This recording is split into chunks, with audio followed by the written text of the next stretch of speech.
It was about 5 or 6 weeks ago that Victoria spoke to a group of 600 people at a Rotary Club, and she's going to be giving the same speech to us today.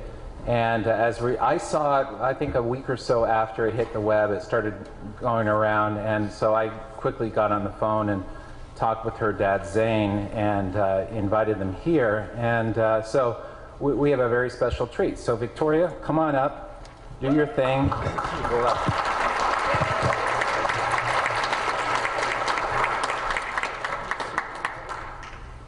Have you ever wondered why Canada is in debt?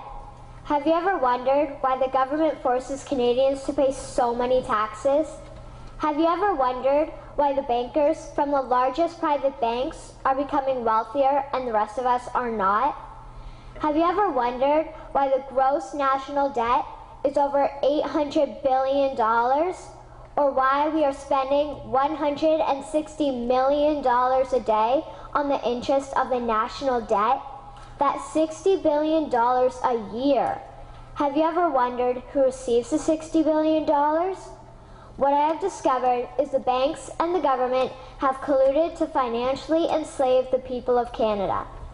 I will share with you 3 important points of reference which will hopefully spark enough interest and concern for you to continue the research on your own and to engage your government to stop this criminal act against the people of Canada.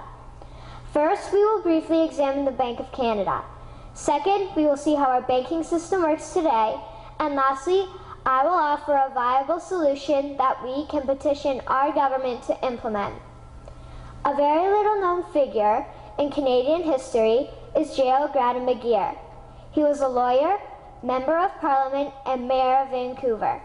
His contribution to Canada is probably the greatest in our history. He championed the creation of the National Bank of Canada, whose sole purpose is to create and manage Canada's money.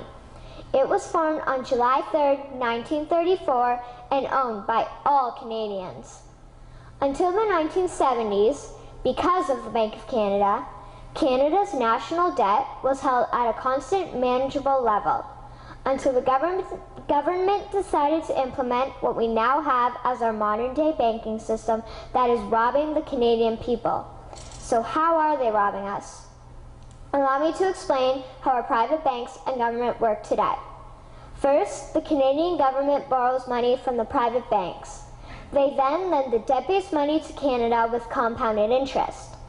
The government then continues to increase taxation of Canadians year after year in order to pay back the interest on the exponentially growing national debt. What results is inflation, less real money for Canadians to spend into our economy, and the real money being used to pad the pockets of the banks. Also, the government gave the banks the ability to loan out money that doesn't exist in the form of loans. When a bank gives you a mortgage, which literally means a death pledge, or a loan, they don't actually give you money. They click a key on a computer and generate the fake money out of thin air. They don't actually have it in their bank vaults. Presently, the banks only have $4 billion on reserve, but they have loaned out over $1.5 trillion. To quote Graham Towers, each and every time a bank makes a loan, a new bank credit is created. New deposits, brand new money. Broadly speaking, all new money comes out of a bank in the form of loans. As loans are debt, then under the present system, all money is debt. What I find interesting is even Jesus, in Matthew 21, drove out the money changers in the temple because they were manipulating the currency to steal money from the people. The private banks are just like the money changers in Matthew 21. They are defrauding and robbing the people of Canada, thus their freedom, and they need to be stopped. How should the banking system work?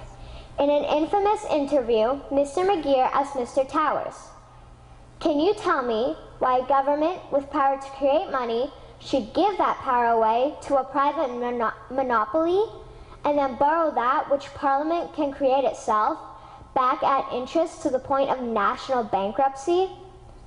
Mr. Towers replied, "If Parliament wants to change the form of operating the banking system, then certainly that is within the powers of Parliament. In other words, if the Canadian government needs money, they can borrow it directly from the Bank of Canada. The people would then pay fair taxes to repay the Bank of Canada.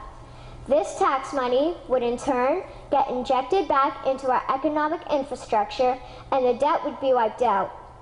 Canadians would again prosper with real money as the foundation of our economic structure and not debt money. Regarding the debt money owed to the private banks, such as the Royal Bank, we would simply have the Bank of Canada print the money owing, hand it over to the private banks, and then clear the debt with the Bank of Canada. And yes, we have the power and lawful right to do so. In conclusion, it has become painfully obvious, even for me, a 12-year-old Canadian, that we are being defrauded and robbed by the banking system and a complicit government. What will we do to stop this crime? What will we do to ensure that the next generation will live free and clear of the debt-based economy that enslaves them to the banks? Margaret Mead said the following, and I hope that all of you remember this. Never doubt that a small group of people can change the world. Indeed, it is the only thing that ever has. Thank you.